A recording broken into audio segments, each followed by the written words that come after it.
Vive la experiencia Total Play. Presenta.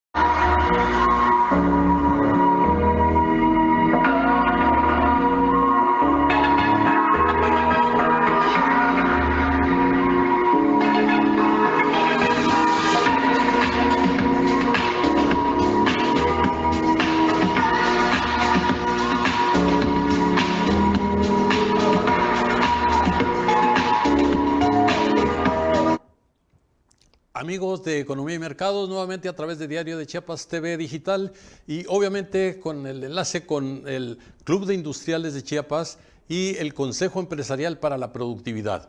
En esta ocasión vamos a tener la oportunidad de verificar lo que es el ámbito económico de nuestro país, pero sobre todo el que vamos a ver qué pasa con las exportaciones automotrices que se frenan. Por ahí había un chip que es el de arranque de los automóviles que no estaba disponible y bueno, hay una serie de situaciones que han frenado las exportaciones de las armadoras de México con los automóviles hacia otros países y de todas formas tenemos otra parte que las inversiones en energías renovables se desactivan un poco a partir de la propuesta de la reforma y eligen otros mercados. Por ahí el riesgo es que se están desactivando 8.600 millones de dólares que no se harán en nuestro país. Y en este caso, bueno, pues ya abordamos en unos programas anteriores de lo que es la reforma eléctrica y que según declaraciones del propio director Manuel Bartlett Díaz, que el 46% seguirá siendo un mercado para la iniciativa privada y bueno, pues ahí se tendrán que hacer los arreglos toda vez que el principio de las inversiones privadas en la energía eléctrica estaban enfocadas a que ellos también recuperaran su inversión y lógicamente sin que fueran a dejar a la Comisión Federal a través de la administración que tienen de las hidroeléctricas y de todo el sistema nacional para poderlo hacer. Hay que hacer una importante comentario de cómo es la red eléctrica en México. Todo lo que es la red en México están interconectadas con todos los sistemas de producción. No es lo mismo, si ustedes recuerdan, hace algunos años en Nueva York hubo un apagón y se quedó la ciudad sin luz. O sea, no había manera de cómo iluminarse, no había manera de cómo implementar la energía. ¿Por qué? Porque son empresas privadas que están en el control. Ahora sí, vamos a ver qué es lo que nos depara de la economía de México en el 2021 y obviamente el detalle de que la economía para el 2021, ¿sí?, crecerá más de lo previsto. O sea, hay una propuesta que ya han hecho a través del Gabinete Económico para el crecimiento de este 21, en donde ya vamos en la tercera parte, es el tercer trimestre, y bueno, pues el último trimestre tendremos que hacer el arranque ya que es octubre, noviembre, diciembre, para poder cerrar como se ha mencionado. Vamos a ver que la Comisión Económica de América Latina y el Caribe, la CEPAL, estimó que la economía mexicana crezca este año 6.2%.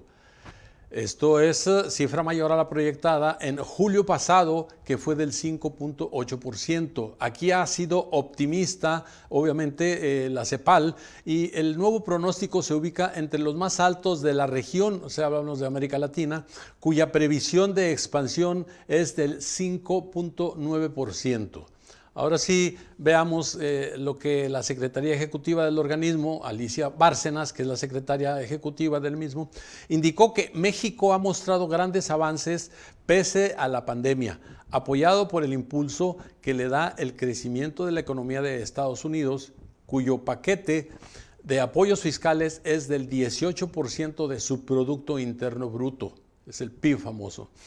Aunado a ello, dijo que México se ha visto favorecido por las remesas, esto es de lo que envían nuestros paisanos de los Estados Unidos hacia sus familiares en México, envíos que tan solo en el acumulado de enero a junio, en el primer semestre, ha registrado 23.618 millones de dólares, Significa que podría superar incluso los 40.601 millones de dólares obtenidos en el 2020, porque todavía faltan, obviamente, el segundo semestre. Durante la presentación del Estudio Económico para América Latina del 2021, desde Santiago de Chile, donde Alicia Bárcenas hizo esta declaración, destacó que otro elemento que favorecerá el crecimiento económico para este año en la región y México será la captación de mayores ingresos públicos, favorecido por una mayor recaudación fiscal y el aumento de precios de materias primas. Aquí es donde la situación está ahora más vigilante por parte de los ingresos para efectos de poder contribuir y agregar mayor ingreso para este año. Agregó que el organismo prevé que para el 2022 México pueda aumentar su Producto Interno Bruto hasta un 3.2%, retomando una tendencia de crecimiento normal y aún superior a la de la región. Hay que hacer el comentario que con todo esto, el año próximo pasado, que hubo un decrecimiento del 8.2%, todavía con el 6.2% que pudiéramos obtener, estamos cortos en volver a recuperar el punto o en donde estábamos. O sea, es algo que tenemos que evitar, no estar en condiciones de cero, pero sí buscar la manera de seguir el crecimiento.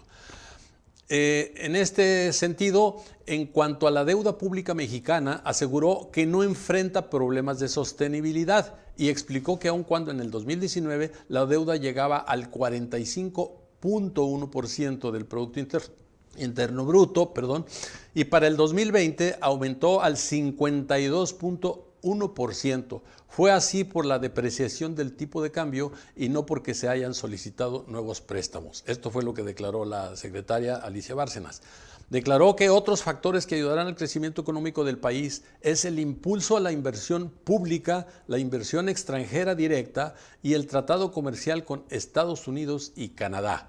Ahora sí, vamos que el Banco de México estima en su escenario central que la economía crecerá por 6.2% en el 2021, una actualización al alza desde su pronóstico previo. Y es que en mayo, cuando el país aún no se veía afectado por la tercera ola del COVID, el escenario central planteado por el Banco Central era del 6%, aquí le pusieron 2 décimas más. En su escenario más pesimista, el banco calcula que el rebote de la economía será del 5.7%, en su informe anterior al pronóstico era del 5%, o sea, están hablando de que mientras en el escenario más optimista vería una recuperación del 6.7%, que era del 7% en el reporte previo, sin embargo, un foco rojo apareció en junio. El índice global de la actividad económica, una especie de Producto Interno Bruto mensual, cayó 0.9%, su primer retroceso desde mayo del 2020, cuando la economía del país se encontraba paralizada por el confinamiento decretado para reducir la propagación del COVID. Enrique Quintana, que es el director editorial del Financiero, señaló que la recuperación ya muestra señales de agotamiento en sectores como el comercio minorista relacionado con el consumo interno, uno de los motores de la economía. Y es cierto, sabemos que las MIPYMES y las pymes son el motor económico del país, con un alto porcentaje de más del 76%, y que en un momento dado los ingresos son más fuertes todavía a partir de ahí.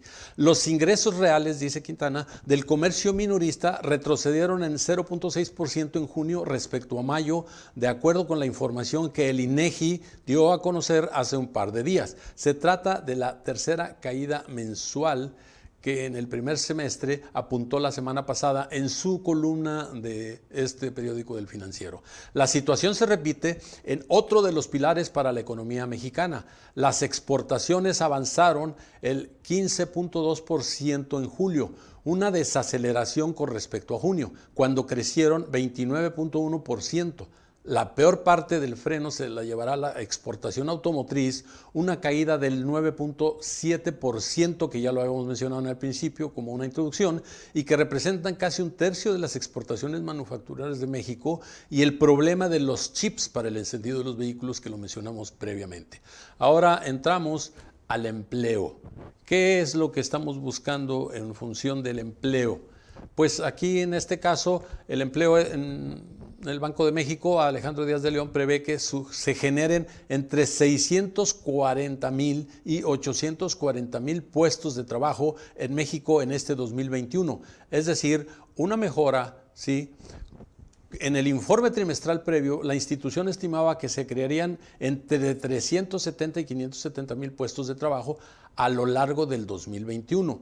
En julio, México ligó su sexto mes consecutivo con aumentos en el número de empleados formales creados, de acuerdo con los datos del Instituto Mexicano del Seguro Social, que son los regulares, y no obstante, el país le faltan 438,000 puestos de trabajo más para recuperar el nivel prepandémico. En este caso, pues recordemos el desafortunado problema de la pandemia nos hizo frenarnos en la economía y tambor batiente hemos estado luchando para hacerlo y no tener tanto problema con el subempleo o el empleo informal.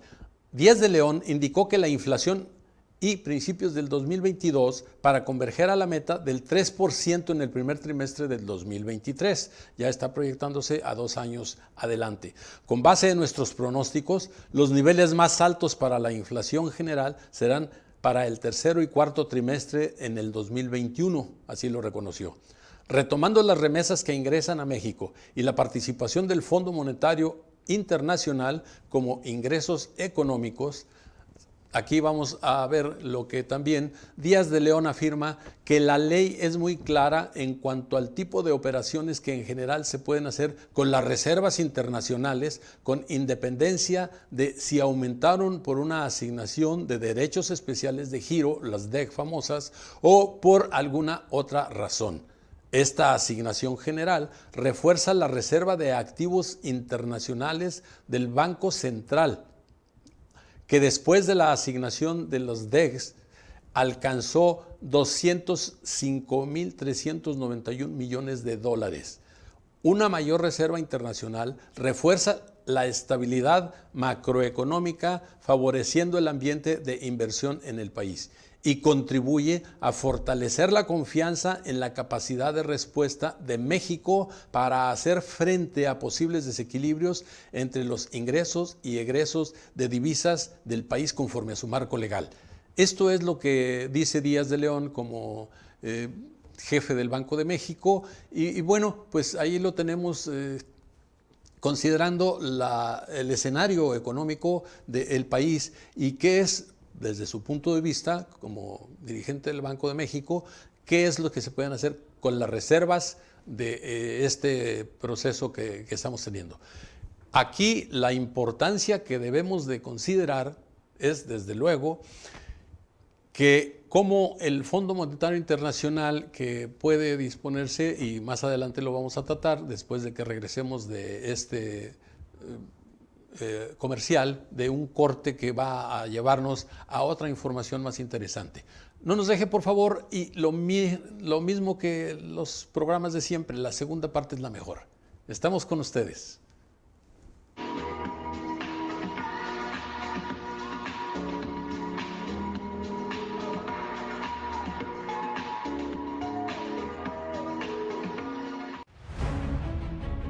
Las noticias impactan, sorprenden, fluyen rápidamente.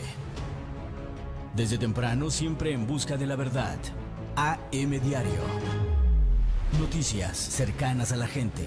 AM Diario.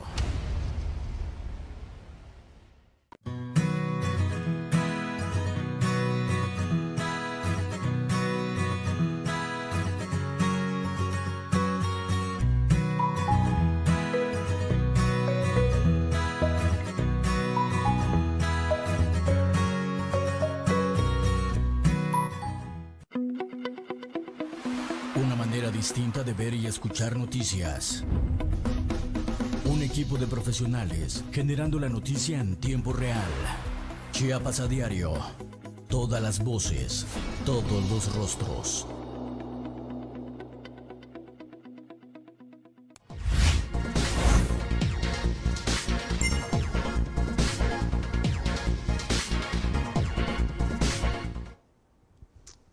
Muy bien.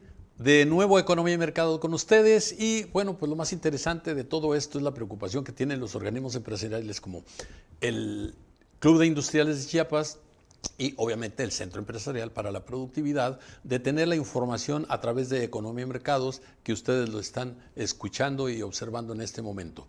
Vamos a hacer una introducción también sobre el tema que ya hablamos previamente, en donde Alejandro Díaz de León afirma lo que la ley establece, que es muy clara, sobre los recursos del banco y que, bueno, para efectos de que puedan ser movidas las reservas, se requiere de una serie de situaciones en las que lo vamos a abordar ahora en el siguiente comentario. Aquí Hacienda dialoga con Banxico. Esta es una imagen del actual secretario de Hacienda y Crédito Público, que es Rogelio Ramírez de la O, el titular de la Secretaría de Hacienda y Crédito Público. Es un hombre con una amplia experiencia, no nacional, internacional, y que ha estado en grupos muy poderosos de los economistas a nivel mundial. Bretton Woods fue uno de los escenarios donde él participó desde muy joven y bueno, a la fecha, con toda esta experiencia acumulada, él ha sido el director de eCanal, que es Economic Analysis, es un analista de economía a nivel mundial y pues obviamente ahora se está como pez en el agua. Aquí la Hacienda, que dialoga con Banxico, Díaz de León afirmó que en las últimas semanas han tenido un diálogo muy amplio y profundo y constructivo con la Secretaría de Hacienda acerca de la intención del gobierno de utilizar un monto de divisas equivalente a los derechos especiales de giro, los DEG, por 12.117 millones de dólares. Sin embargo, correspondería a la dependencia dar a conocer el contenido de esas pláticas con Rogelio Ramírez de la O, que es el que define, y que lo perfila para el 2022 como el año del TEMEC y de la inversión. Esto fue lo que declaró. El titular de la Secretaría de Hacienda aseguró que la proyección del crecimiento del 4,1% para el 2022 es realista. El 2022 será un año con mayores oportunidades en términos de facilitación del comercio e inversión, así lo declaró Rogelio Ramírez de la O.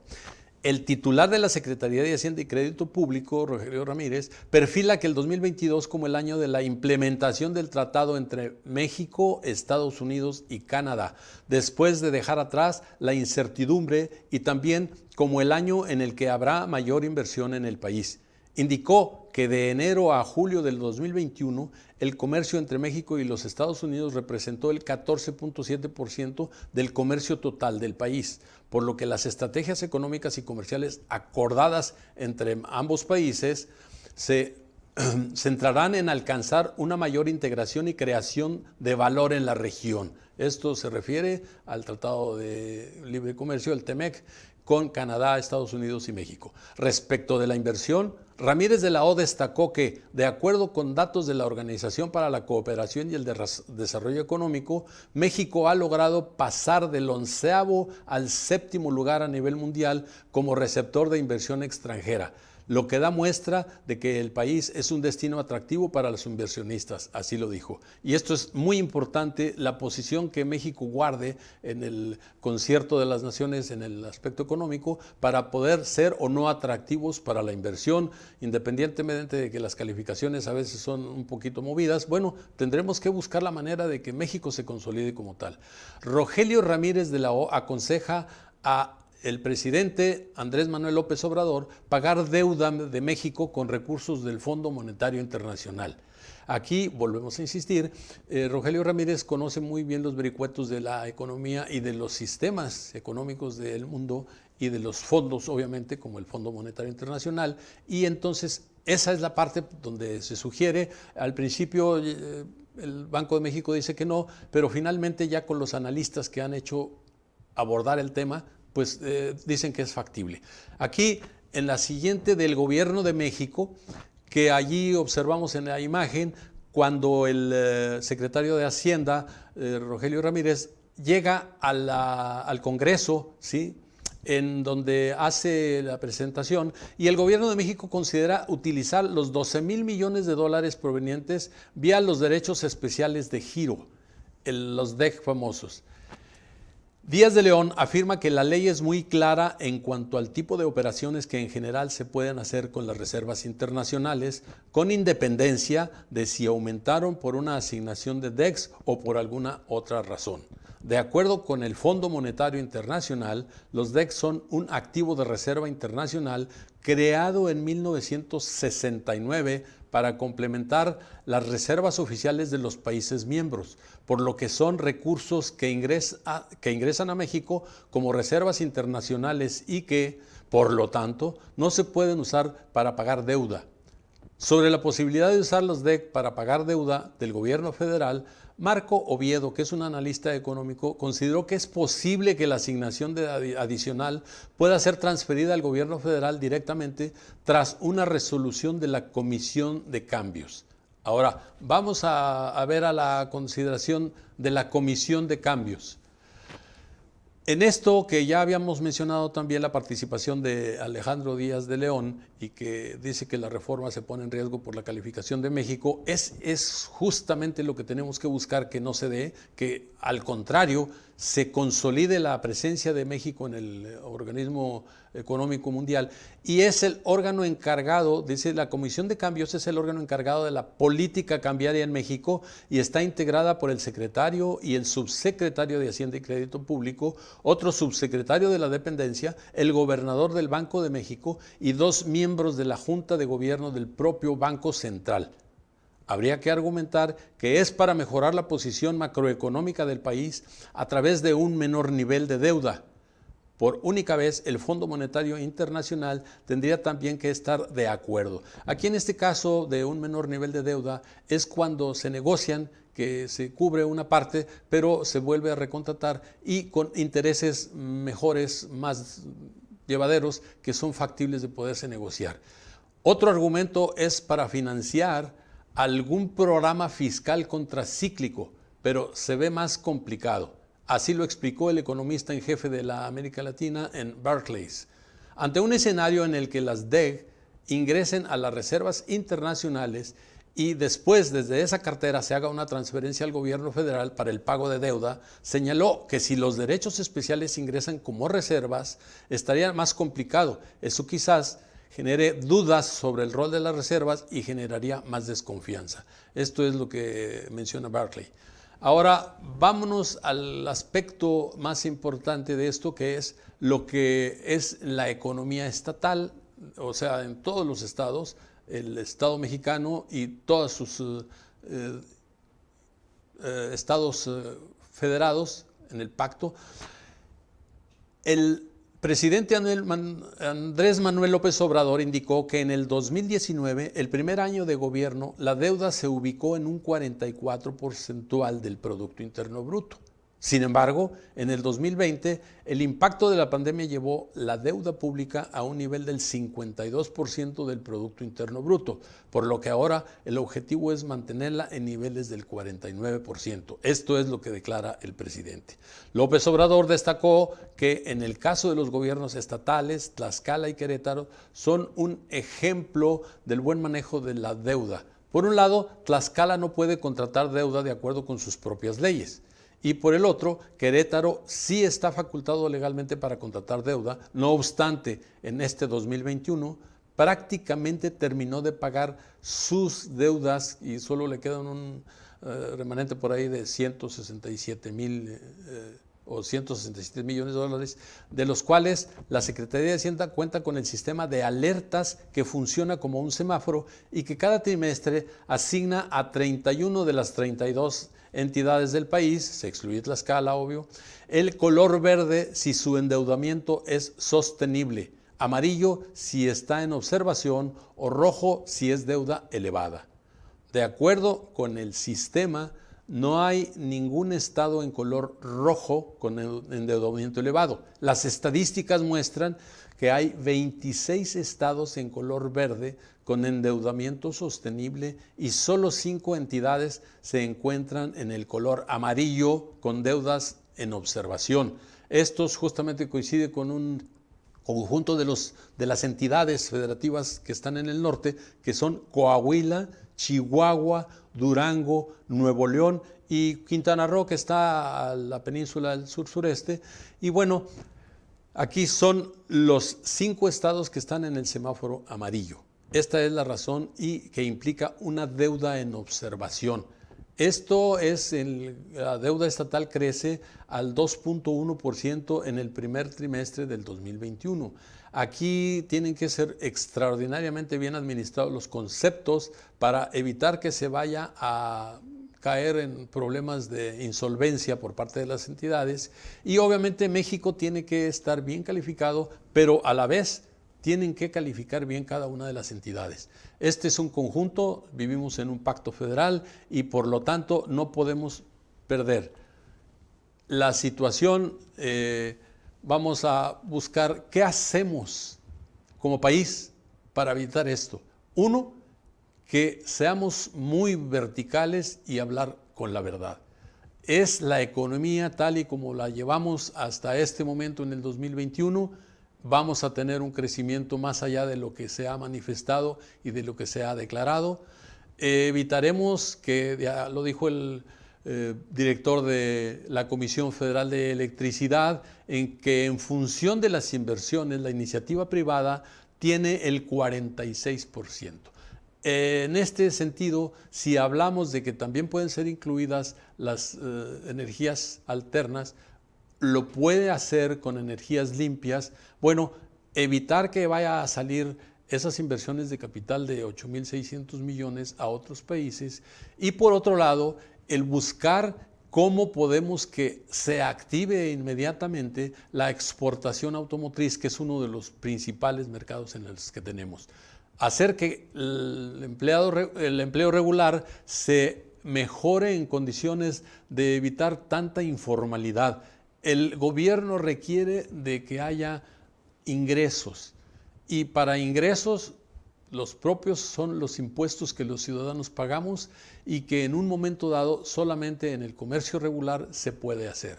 Los comercios irregulares son muy volátiles, hay muchos problemas para poderse controlar y hay una indisciplina fiscal en ese sentido que no podemos controlar.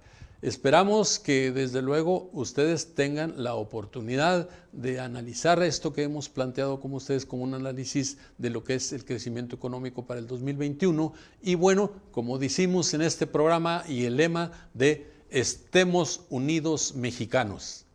Esto es lo más importante para nosotros y desde luego no vamos a dejar ir la oportunidad de seguir creciendo. Estamos y somos. Muchas gracias y nos vemos en un próximo programa de Economía y Mercados y esperamos sus observaciones, su suscripción y sus like o sus me gusta para que podamos continuar en este programa. Le digo like también porque este programa sale de las fronteras de México y afortunadamente se ve en los Estados Unidos y en algunos países de Europa, en Italia se está viendo este programa y bueno, esto es lo que nos agrada. Muchísimas gracias y nos vemos en un próximo programa.